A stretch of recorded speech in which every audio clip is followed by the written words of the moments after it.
la historia y la iba a leer, pero estamos corriendo ya con el tiempo, pero es más o menos el resumen de lo que les acabo de contar. Y bueno, sin más preámbulos, entonces vamos a la enseñanza del día de hoy. Los niños ya están arriba y hoy comenzamos entonces una serie muy hermosa sobre el Sermón del Monte. Vamos de una vez a la palabra de Dios, a Mateo 5, y vamos a estar leyendo lentamente y tranquilamente los versículos del 1 al 12. Mateo 5, versículos del 1 al 12.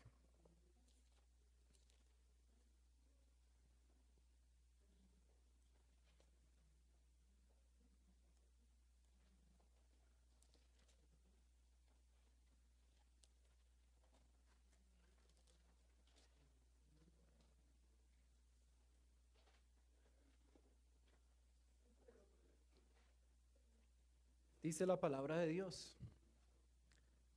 Cuando vio las multitudes, subió a la ladera de una montaña y se sentó. Sus discípulos se le acercaron y tomando él la palabra, comenzó a enseñarles diciendo: Dichosos los pobres en espíritu, porque el reino de los cielos les pertenece. Dichosos los que lloran, porque serán consolados. Dichosos los humildes, porque recibirán la tierra como herencia. Dichosos los que tienen hambre y sed de justicia, porque serán saciados. Dichosos los compasivos, porque serán tratados con compasión. Dichosos los de corazón limpio, porque ellos verán a Dios. Dichosos los que trabajan por la paz, porque serán llamados hijos de Dios. Dichosos los perseguidos por causa de la justicia, porque el reino de los cielos les pertenece. Dichosos serán ustedes cuando por mi causa la gente los insulte, los persiga y levante contra ustedes toda clase de calumnias. Alégrense y llénense de júbilo, porque les espera una gran recompensa en el cielo. Así también persiguieron a los profetas que los precedieron a ustedes. Acabo de leer el pasaje que es conocido como las bienaventuranzas, que hace parte del mejor sermón de toda la historia de la humanidad, del mejor sermón que nosotros podamos escuchar en nuestra entera existencia, el Sermón del Monte, dado por nuestro Señor Jesucristo.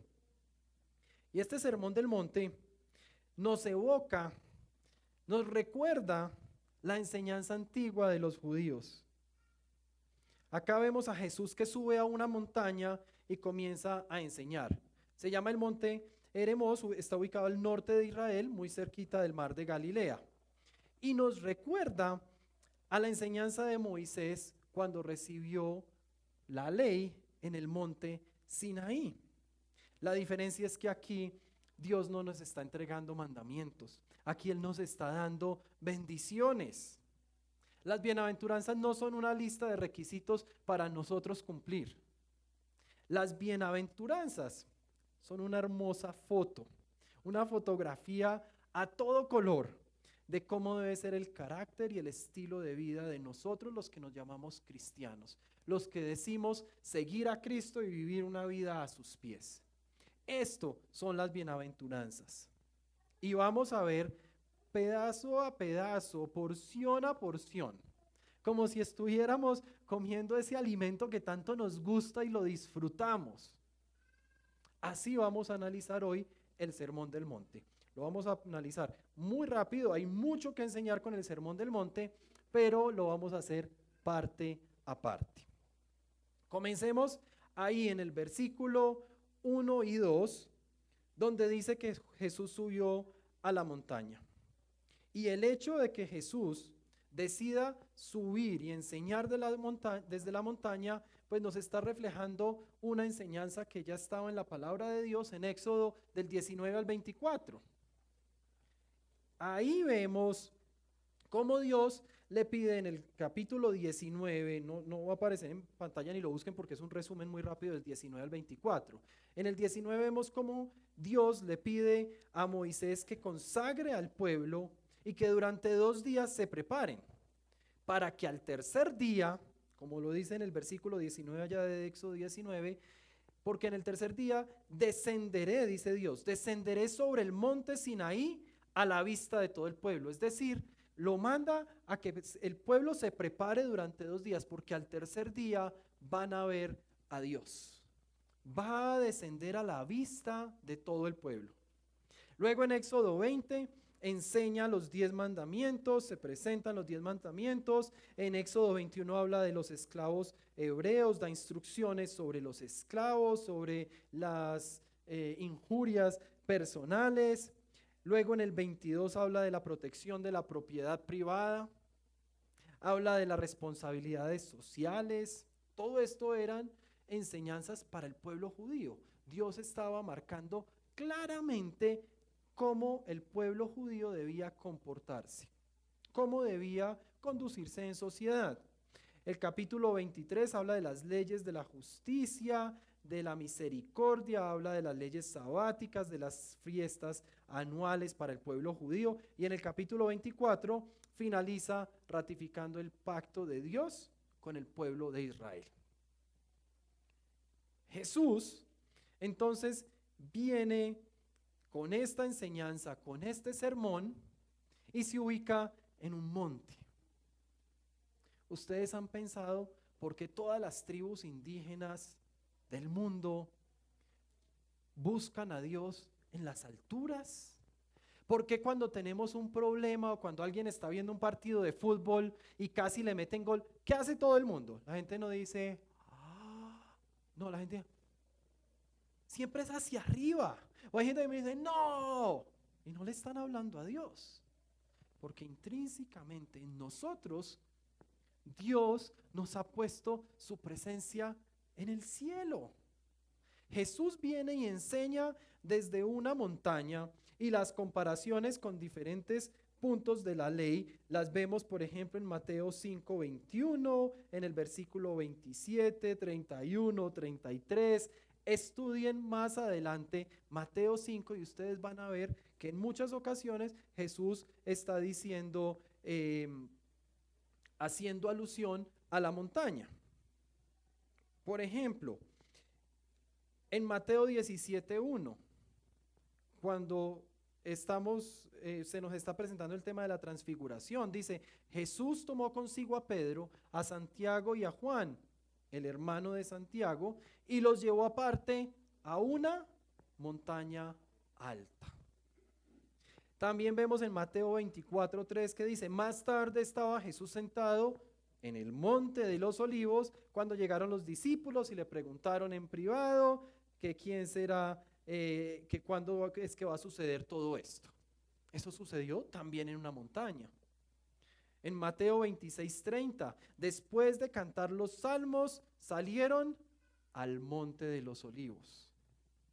En Mateo 28:16, cuando Jesús nos está entregando la gran comisión, dice, los 11 discípulos fueron a Galilea, a la montaña que Jesús les había indicado.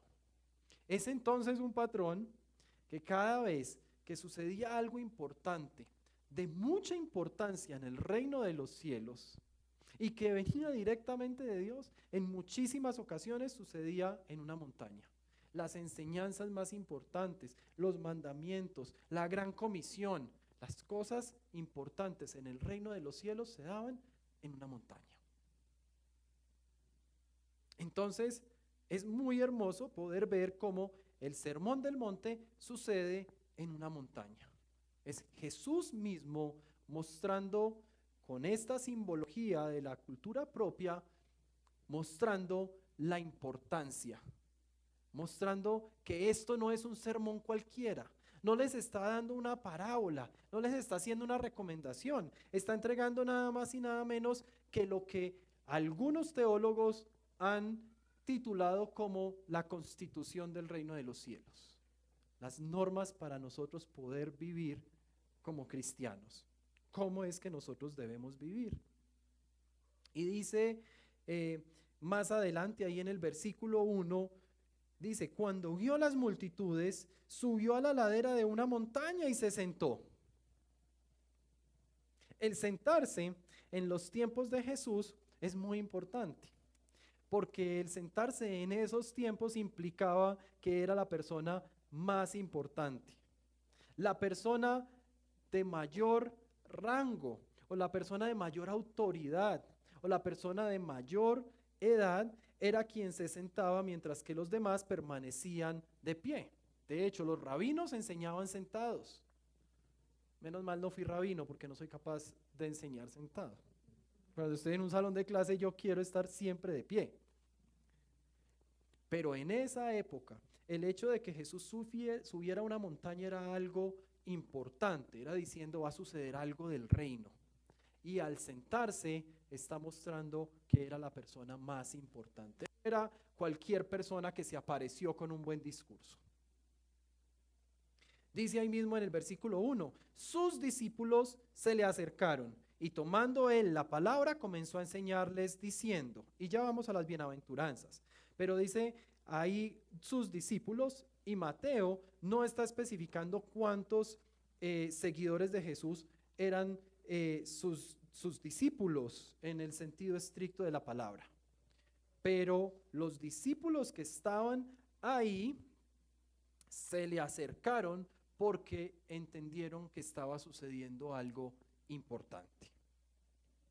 También dice que tomó la palabra. En otras versiones, en la Reina Valera, dice abrió su boca. Abrir la boca o tomar la palabra, que es como lo decimos ahora porque abrir la boca suena un poco grosero en tiempos modernos, es un modismo común que resalta la solemnidad de ese mensaje que él va a dar. Es decir, se decía, abrió la boca cuando era algo solemne, si no era solo decir. En términos modernos, en términos de la nueva versión internacional, que es la que leemos acá, cuando dice tomó la palabra, tenemos que recordar que lo que significaba en la cultura en ese momento era que él estaba diciendo algo solemne. Un ingrediente más para mostrar la importancia del sermón del monte. Podemos ver esa expresión en Job 3, versículo 1, que dice, después de esto abrió Job su boca y maldijo su día. Él estaba maldiciendo su día. Él estaba lanzando una maldición sobre él mismo. Él estaba renegando de él mismo delante de Dios. Pero esto que él estaba haciendo era de suma importancia. Y los que hemos o han leído Job saben la importancia de esa declaración en ese momento. Entonces no fue simplemente que Job mencionó que su día no era un buen día. Dice, abrió la boca, tomó la palabra. Y eso le da importancia a lo que él iba a decir. La misma expresión que usa Jesucristo aquí en el Sermón del Monte, o que usa Mateo para describir lo que hizo Jesucristo en el Sermón del Monte. Y ahora sí comenzamos con las bienaventuranzas. Primera bienaventuranza que encontramos acá, versículo 3. Dichosos los pobres en espíritu, porque el reino de los cielos les pertenece. Acá Jesús no está exaltando a los autosuficientes, sino a los que reconocen su necesidad, su incapacidad, su pobreza espiritual. La palabra pobre ahí realmente quiere decir pobre. ¿Qué significa alguien pobre? Alguien sin dinero, alguien que ni siquiera tiene para comer, para solventarse a sí mismo.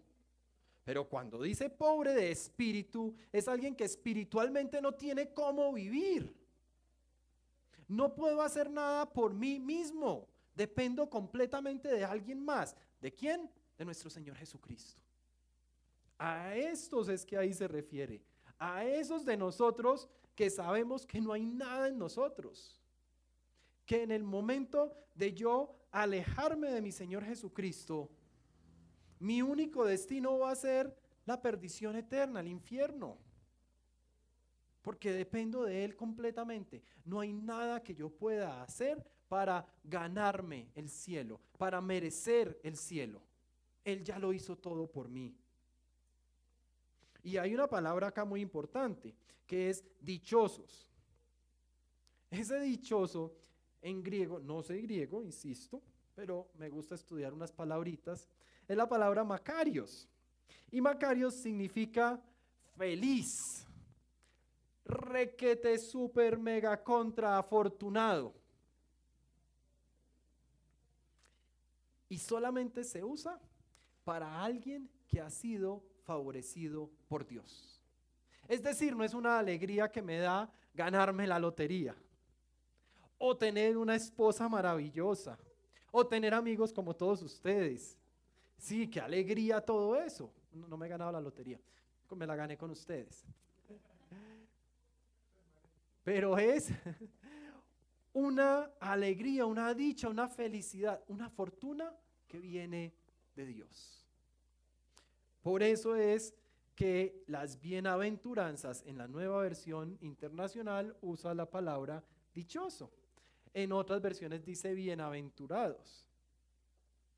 Yo creo que tanto dichoso como bienaventurado son palabras que se quedan cortas para darle el sentido completo a lo que significa esa palabra Macarios en el idioma original. Ahora, cuando acá dice, dichosos los pobres de espíritu porque el reino de los cielos le pertenece, fui a un diccionario bíblico, el diccionario Lexham, para ver qué significa el reino de los cielos. Y entonces dice, es lo mismo que el reino de Dios o el reino del Señor. Chévere, pero pues, ¿qué significa eso? Y dice, se refiere principalmente al poder real, real de realeza, de rey, de reinado, al poder real de Dios ejercido sobre la creación y las personas. El reino de Dios que le pertenece a todos aquellos que seamos pobres de espíritu es lo que más adelante en Apocalipsis nos presenta como calles de oro y mar de cristal. A mí no me importa si es de oro, porque en ese momento el oro no va a valer nada comparado con lo que vale mi vida, mi eternidad frente a frente con Cristo. ¿Para qué quiero oro? Puntualmente, el reino de Dios se refiere al momento en que el gobierno de Dios será establecido en la tierra como en el cielo. Es el momento en que nuestro Señor Jesucristo regrese, porque va a regresar, Él lo prometió, va a volver y va a reinar. Ya no va a entrar en un burrito a Jerusalén, sino que va a entrar a la tierra en un caballo blanco, símbolo de autoridad. Todo ojo lo verá y vendrá a reinar. Ese es el reino de los cielos aquí en la tierra. Y lo oramos. Jesús mismo nos enseñó, hágase tu voluntad aquí en la tierra como en el cielo. Que se establezca tu reino aquí en la tierra como ya está establecido en el cielo. Y este término del reino de los cielos pues es algo con lo que ya la gente que estaba escuchando a Jesús ya estaban familiarizados, porque ya se había presentado por alguien más, aquel que venía antes de Jesús, Juan el Bautista. Y Mateo 3, versículo 2, Juan el Bautista está diciendo, arrepiéntanse, porque ¿qué? El reino de los cielos está cerca. Ya la gente estaba familiarizada con el término el reino de los cielos. Entonces Jesús les está diciendo, arrepiéntanse, háganle caso allá a mi primo, arrepiéntanse. Y ustedes van a ser dichosos si son pobres de espíritu. Dejen el orgullo, practiquen la humildad, porque ese reino de los cielos del que hablaba Juan les pertenece a ustedes. Los pobres de espíritu, los que me reconocen a mí como Señor y Salvador, saben que vine a morir y a entregar mi vida por ustedes y que no hay otra forma de llegar al cielo sino por mí. Eso es lo que nos está diciendo esta bienaventuranza. Y luego viene Jesús y dice, dichosos los que lloran, porque serán consolados. Versículo 4 de Mateo 5. A ver, Señor, ¿cómo voy a ser dichoso si estoy llorando, si estoy sufriendo? Y esta es una de las primeras preguntas que yo le hice a Dios. ¿Dichosos los que lloran? Claro, es que tú eres Dios. Tú lo tienes todo, lo puedes todo lo ves. Yo no. Y la respuesta estaba ahí mismo y yo no la había leído. Y dice, dichosos los que lloran, porque serán consolados. Este llanto podría referirse a los que lloran en ese momento, cuando Jesús lo mencionó, a los que lloran por Israel. Se puede referir a los que lloramos por Israel en este momento actual. Y no estoy hablando solamente de un sentido geográfico, de allá del límite del Estado de Israel. Estoy hablando del pueblo escogido de Dios. Esas personas que andan por la calle, por los cuales Jesús también murió, y ellos aún no han creído en Jesús. Peor aún no han escuchado que Jesús murió en la cruz por ellos. Y ahí es responsabilidad nuestra. Pero dichosos los que lloran, porque serán consolados. Quienes se lamentan por el pueblo de Dios, escogido, que aún no ha llegado a sus pies, seremos consolados. Y seremos consolados cuando precisamente el reino se cumpla aquí en la tierra. Cuando ese nuevo reino, en línea al pacto, al nuevo pacto, sea restaurado aquí en la tierra, como les decía ahora. Luego dice el Sermón del Monte, dichosos los humildes, porque recibirán la tierra como herencia. Y acá humildes no se refiere a la persona humilde en su casa, que vive en una casa humilde, en una casa pequeña. No, acá está hablando de las personas mansas. Así lo presenta en otra versión de la Biblia. Son personas que no buscan su propio beneficio, sino que ponen su esperanza en el Señor. Ellos no están preocupados por ellos mismos. Los humildes que se mencionan aquí en el versículo 5 es las personas que confían ciegamente en el Señor. Y todo lo demás llegará por añadidura. La mansedumbre no es debilidad, es una fuerza controlada, escribió un autor de apellido Meyer. Es confiar en Dios en vez de pelear por el poder. Y sentimos que yo tengo que pelear por mis derechos y yo lo tengo que hacer. Y sí, hay personas llamadas a eso. Acá tenemos una persona que es activa en redes y pelea, hace los videos y le canta la tabla a cuanto gobernante se la tenga que cantar, con argumentos. Pero ella fue llamada a eso. El resto, nosotros confiemos en Jesús. Él usa personas llamadas y preparadas para eso. ¿Por qué tengo que estar yo diciéndole a mi jefe, es que es injusto, es que es injusto? Si yo no lo voy a convencer, órele a Dios, ponga esa situación primero delante de Dios. Y si es su voluntad, Él se la resolverá. Y si no, puede ser su voluntad que nosotros sigamos viviendo en una situación de esas porque tenemos algo para aprender. Definitivamente la palabra de Dios no se equivoca y Romanos 8:28 dice que a los que amamos a Dios todo nos ayuda para bien. Ahora, dichosos los humildes, porque recibirán la tierra como herencia. Viene en línea con lo que estamos hablando. Si el reino nos pertenece y estamos hablando del reino de Dios establecido aquí en la tierra, pues claro, entonces nos pertenece, tiene sentido y hay una línea conductora. Jesús acá está interpretando, o mejor, reinterpretando la heredad de la tierra.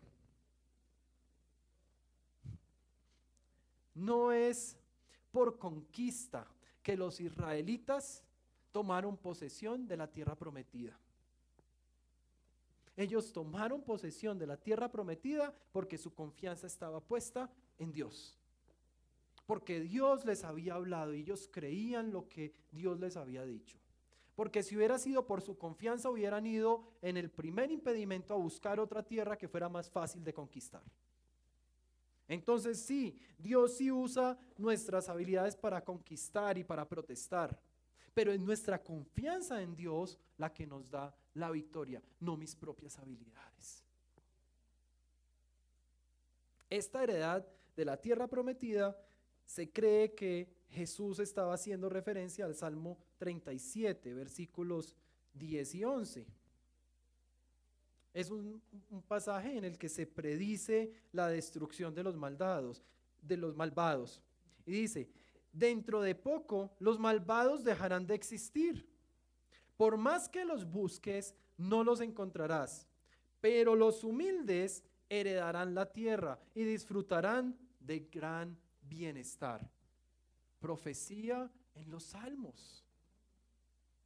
Se estaba refiriendo a ese momento en que Jesús vendría, no por primera vez, sino cuando vuelva, su segunda venida, que va a venir a reinar. Y entonces ahí los humildes vamos a heredar la tierra y vamos a disfrutar de gran bienestar. Nuestro bienestar no es aquí en este momento.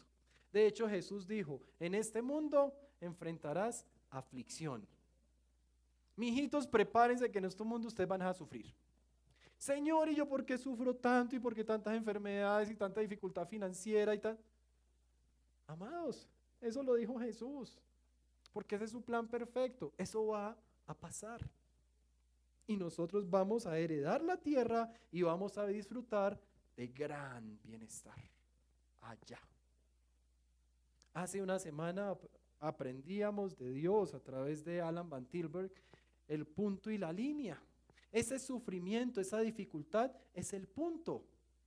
En la línea va a haber gran bienestar. Y los profetas lo dijeron en muchas ocasiones. Yo sé muy bien los planes que tengo para ustedes. Planes de bienestar y no de calamidad. Porque en el reino de los cielos, miren, la palabra de Dios es muy clara. Y si en este momento sufrimos, pues sufrimos para Cristo.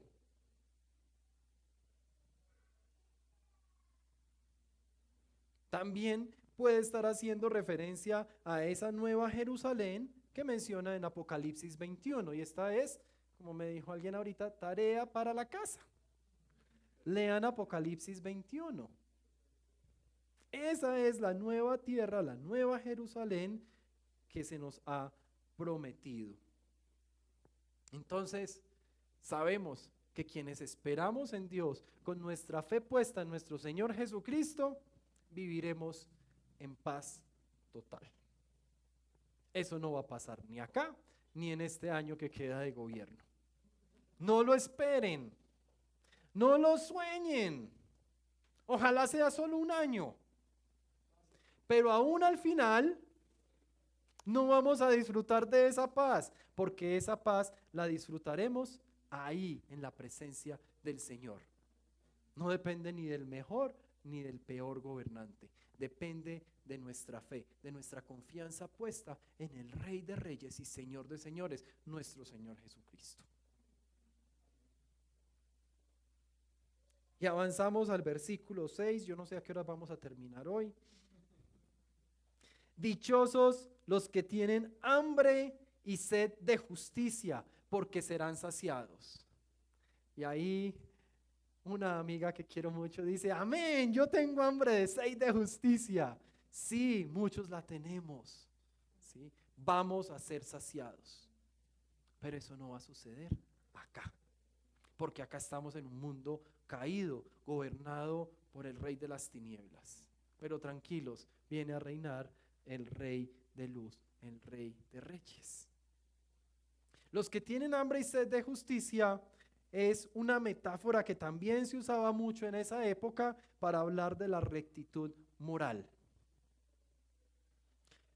Y podría ser una alusión al Salmo 37, versículos 16 y 17, que dice, más vale lo poco de un justo que la abundancia de muchos malvados, porque el brazo de los malvados será quebrado, pero el Señor sostendrá a los justos.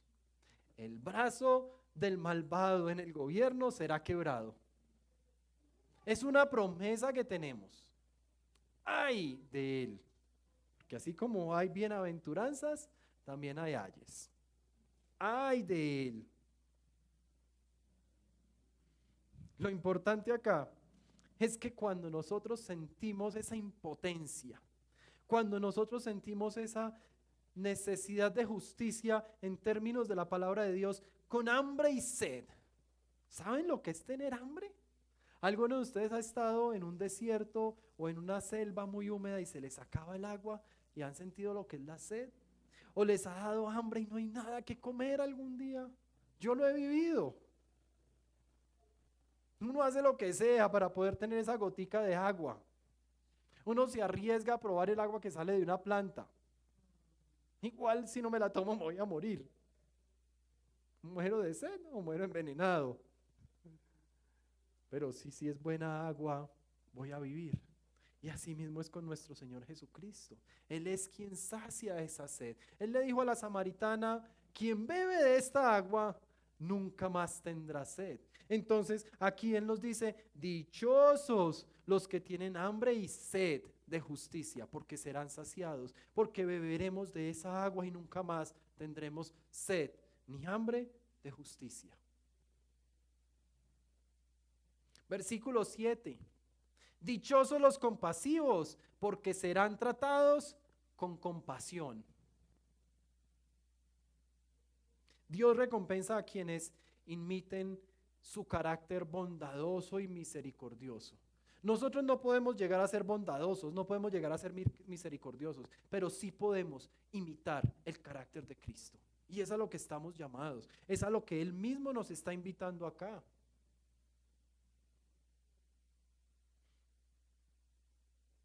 Nosotros, si somos compasivos con los otros, vamos a ser tratados con compasión. Entonces, tengamos cuidado de cómo tratamos a las personas. Tengamos cuidado con nuestra necesidad de decir la verdad a como dé lugar, a todo costo. No sobra el amor, no sobra esa compasión, no sobra ese abrazo para guiar a la persona. Nosotros tendemos a ser incompasivos con la persona que pide dinero en la calle y los rotulamos a todos como drogadictos o abusadores o ladrones, y no todos los que están pidiendo es para eso. Algunos de verdad tienen hambre. Si no fuera así, Jesús no hubiera dicho, es que tuve hambre y me diste de comer. Es más, debemos ser compasivos primeramente con nuestros hermanos. No podemos ser indolentes ante la necesidad de nuestros hermanos en la iglesia. Esta historia de nuestro amigo Milan no puede pasar desapercibido. Miren, como iglesia, hoy podríamos cubrir el año completo. Para mí fue un honor cuando ayer me llamaron anoche y me contaron esto y me dijeron, y yo le pregunté, ¿qué porcentaje llevan ya? Me dijo, 0, tú eres la primera persona a la que le digo de esto. Dije, qué honor, porque me está dando la bendición, nos está dando la bendición de poder como iglesia decir, ¿sabe qué? Fresco, no publique nada. Ya el Señor provee a través de esto. Dichosos los compasivos, porque nosotros vamos a ser tratados con compasión. No por otras personas, por nuestro Señor Jesucristo estando en su presencia. Versículo 8. Dichosos los de corazón limpio, porque ellos verán a Dios. Qué emoción, qué emoción.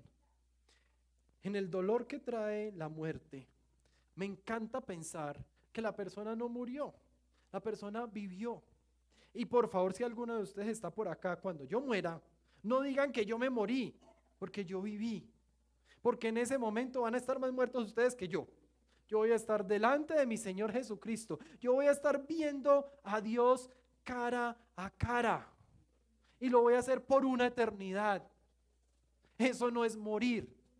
Eso es morir para los que estamos acá, que nos duele, que sentimos que se nos arrancó algo del corazón. El mismo Jesús lloró cuando su amigo, no era su hermano, no era su primo, era su amigo. Lloró. Y lloró sabiendo que lo iba a resucitar.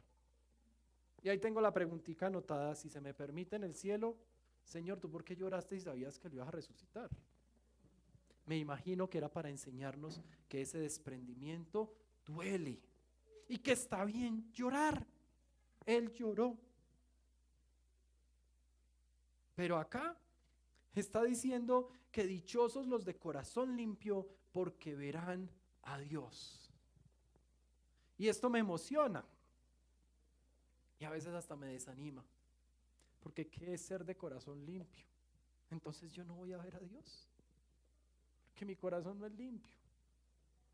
No sé el de ustedes, pero mi corazón lejos de ser limpio. Yo peco todos los días, yo miento, yo miro lo que no debo mirar, yo digo lo que no debo decir, escucho lo que no debo escuchar.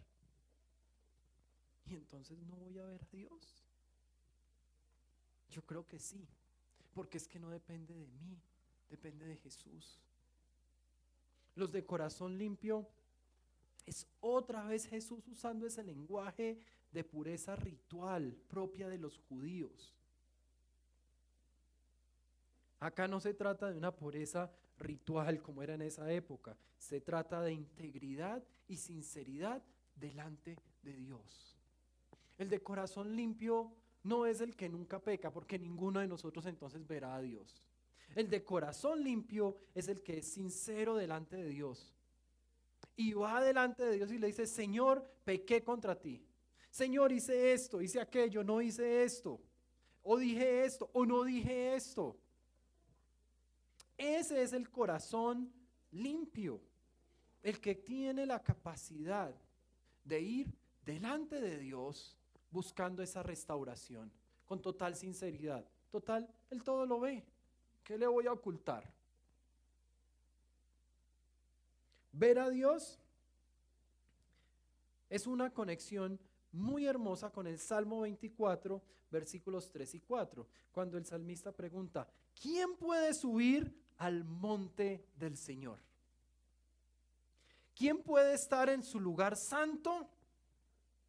Y el mismo salmista responde, solo el de manos limpias y corazón puro. Y quienes me han escuchado enseñar este salmo antes, saben que ahí hay una cruz. Manos limpias y corazón puro. Las manos limpias me las ve mi hermano y hay una línea horizontal. Tú ves lo que yo hago, tú ves cómo me comporto. Y el corazón puro tú no lo puedes ver, solo lo ve Dios. Y ahí se dibuja perfectamente la cruz en la que Jesús se entregó para que tú puedas hoy vivir tranquilo delante de Dios, sabiendo que lo verás en un momento. Porque tienes manos limpias, tienes una vida para mostrar delante de tus hermanos, das fruto, das testimonio con tu vivir. Y un corazón puro, que significa que te presentas delante de Dios con integridad y con sinceridad, dependiendo solamente de Él. Ver a Dios es el mayor privilegio, la mayor promesa que nosotros podamos recibir. Entonces, es algo que comenzamos hoy por fe, pero se materializará en la eternidad. Algo muy parecido al día D y al día B, cuando estamos hablando allá de la guerra mundial. El día D es el día cuando ellos desembarcaron, cuando ellos comenzaron, pero el día B fue el día de la victoria. El día D es ahora para nosotros, es hoy, es cada día que nos rendimos delante de Dios con sinceridad, con integridad. Pero el día de la victoria es precisamente ese día que a nuestros familiares le va a causar tanto dolor y nosotros estaremos celebrando en victoria que comenzamos una eternidad delante de Cristo.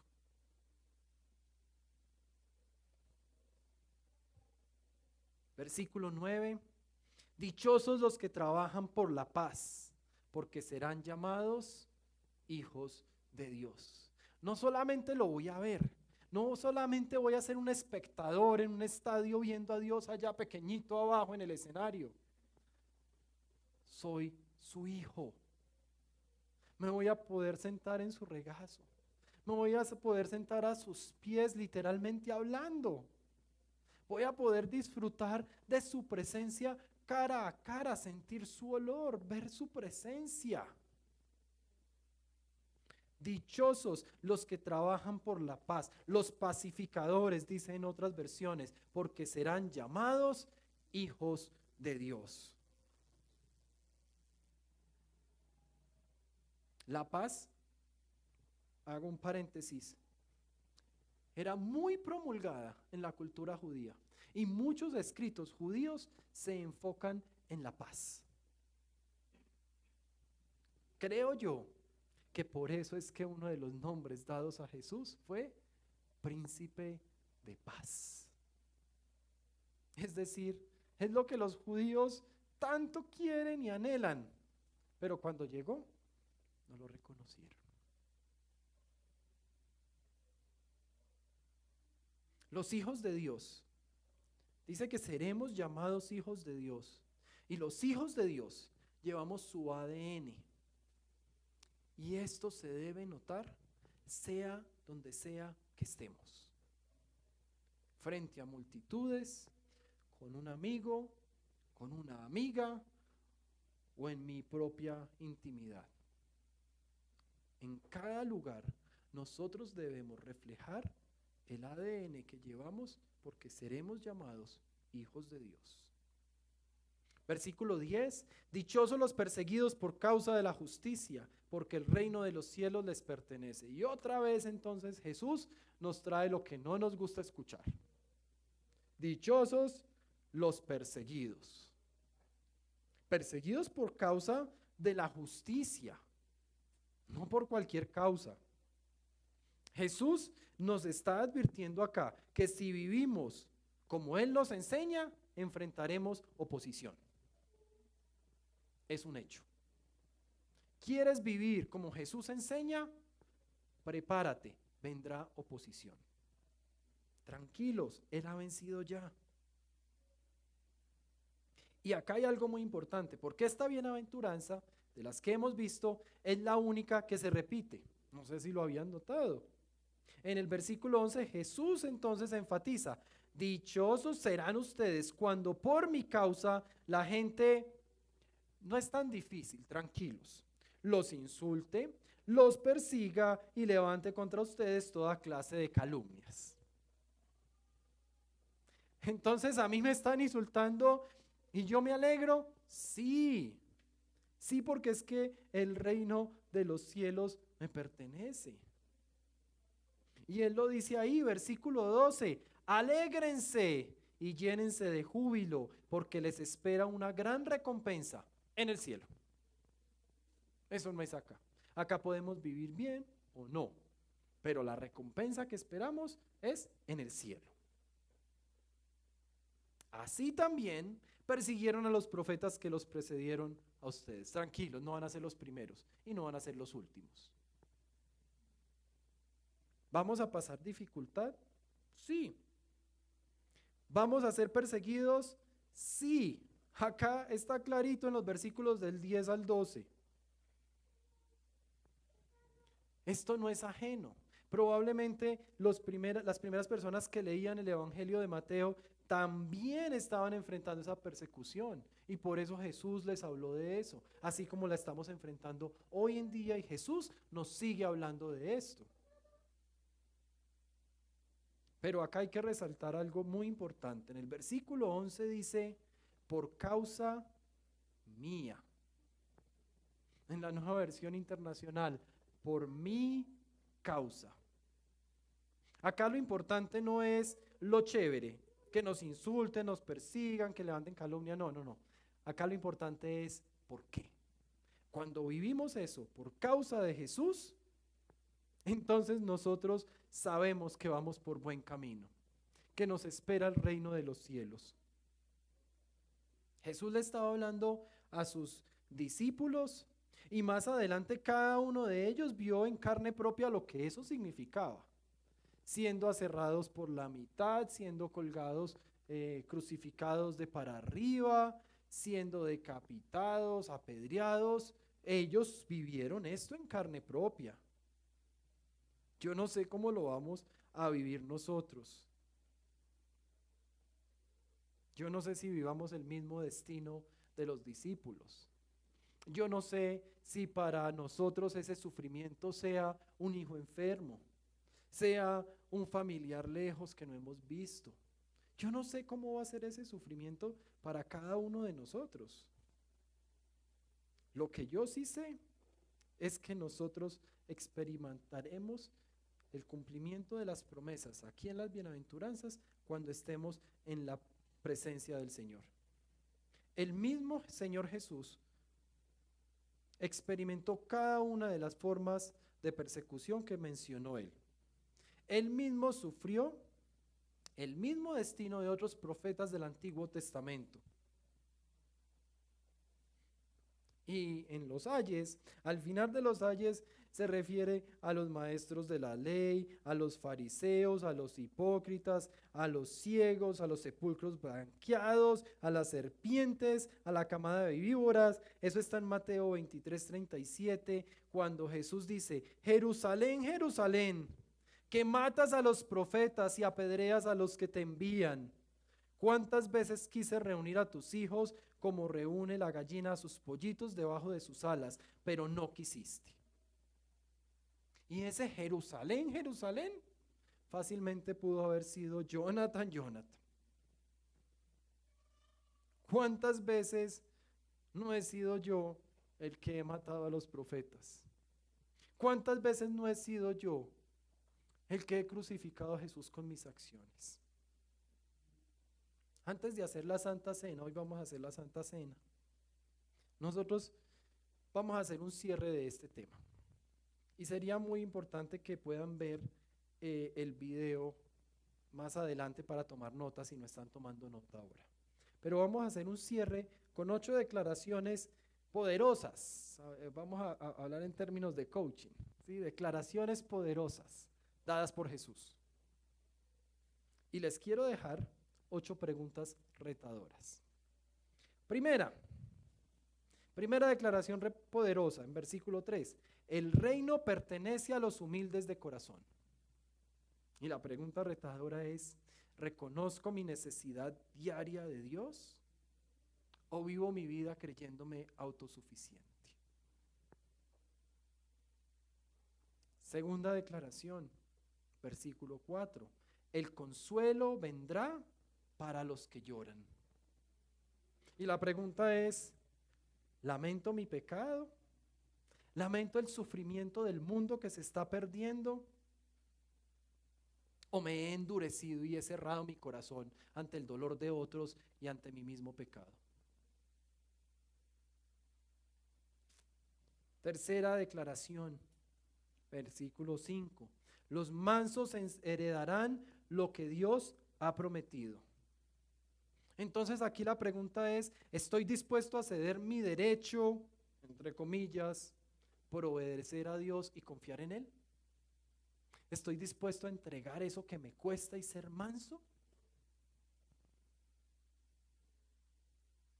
Cuarta declaración: hambre y sed de justicia,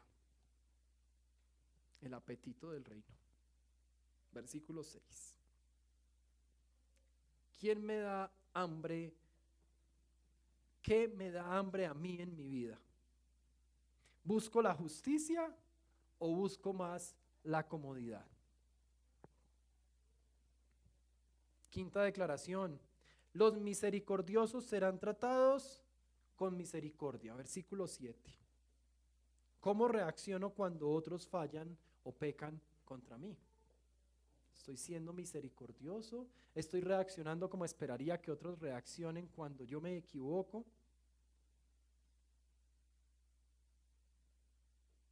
Siguiente. La pureza de corazón lleva a ver a Dios.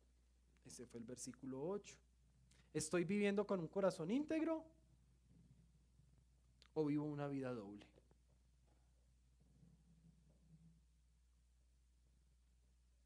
Séptima declaración. Los pacificadores reflejan el corazón, el carácter de Dios. Entonces, ¿estoy haciendo yo algo para sembrar paz en mi familia, en mi iglesia, en mi comunidad, en mis círculos? ¿O estoy trayendo división?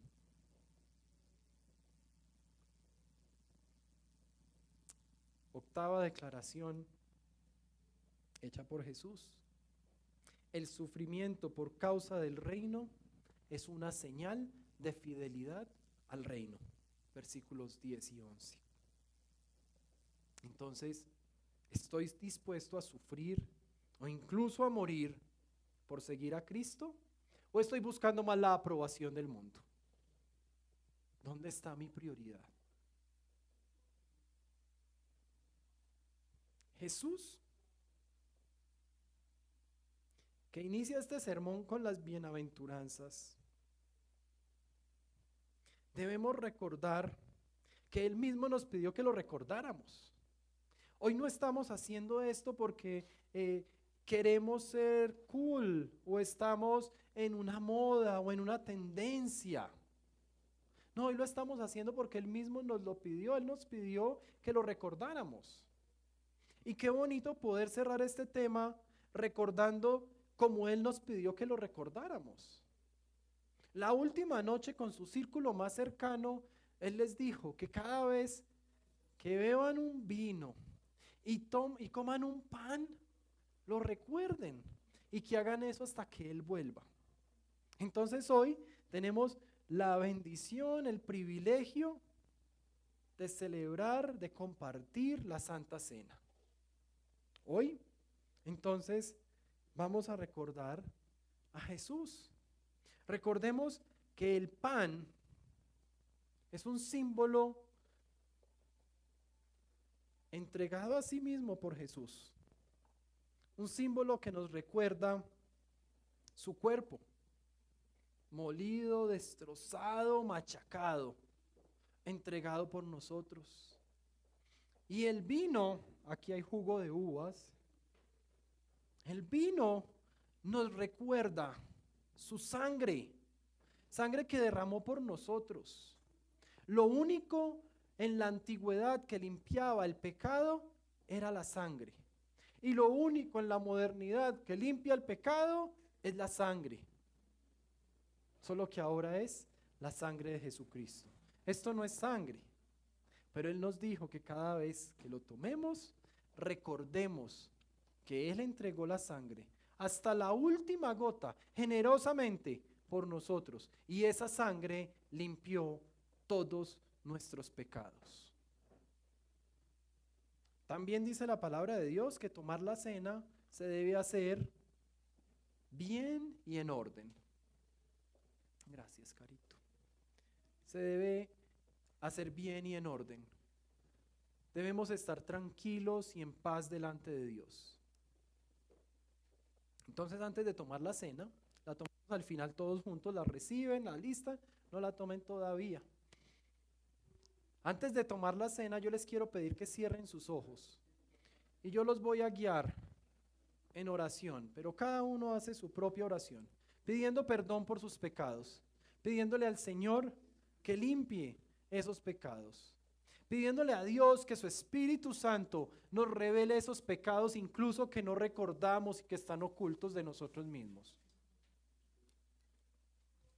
Y luego vamos a orar, vamos a bendecir el pan y el vino